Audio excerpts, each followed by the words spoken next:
One day, someone makes you feel like the most important person in the world. The next day, their energy shifts and their effort disappears. Suddenly, you find yourself checking your phone every few minutes. You replay old memories on a continuous loop, obsessing over what you might have said or done wrong to cause them to pull away. Emotional detachment offers a way out of this cycle. Practicing it does not require you to become cold or heartless. Rather, it is a highly deliberate method of guarding your own peace. Refusing to beg for someone's attention shifts you out of a state of victimhood. When you step back and reclaim control over your own emotional state, you make the ultimate choice of self-love.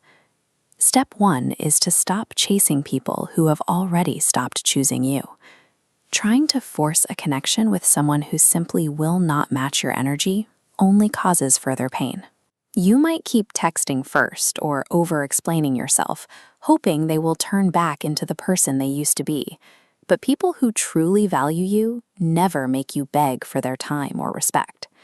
Step 2 requires you to stop letting someone's attention dictate your emotional state. If a quick reply makes you feel loved, but a cold or delayed text ruins your entire day, you are dealing with emotional dependency. This flowchart illustrates dependency. The external input, message frequency, directly controls your internal self-worth. Measuring your value by texts surrenders your emotional power, but your inherent value doesn't decrease if unappreciated. Detaching cuts that connection, stripping external forces of power over you. Step 3 requires you to accept the truth instead of romanticizing the past.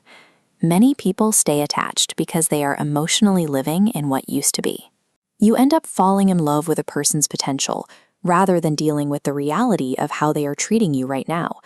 You must apply brutal honesty to their current behavior. Making excuses for actions that consistently hurt you only serves to reopen the same emotional wounds over and over again. Halting these outward obsessions, the chasing, the dependency, and the romanticizing, stops the emotional bleeding. Your mind stops fighting what is ending, allowing true healing to finally begin. Step 4 turns your focus inward.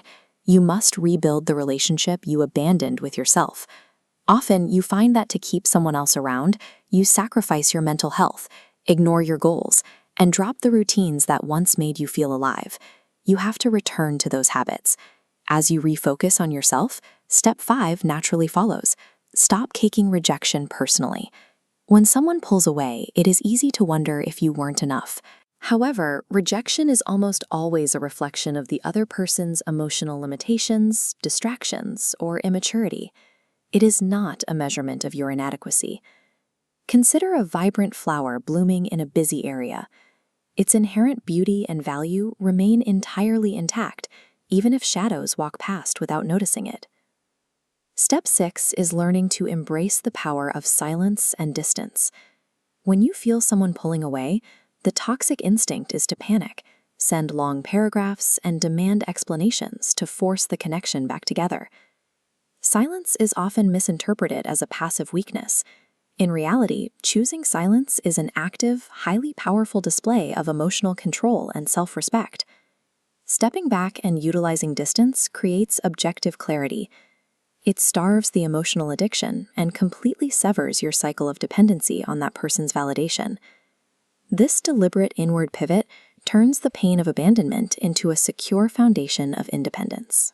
By building up your internal self-worth, you make external validation completely unnecessary. You started in a place of suffering, constantly reacting to someone else's shifting moods. Through these steps, you reach a state of calm observation, secure behind the boundaries you have built for yourself. If you have been abandoning yourself for people who consistently abandon your feelings, it is time to choose yourself. I'd love to hear from you. Let me know in the comments below which of these 6 steps you are going to put into practice today. When you actively guard your peace, you build the purest expression of your personal power.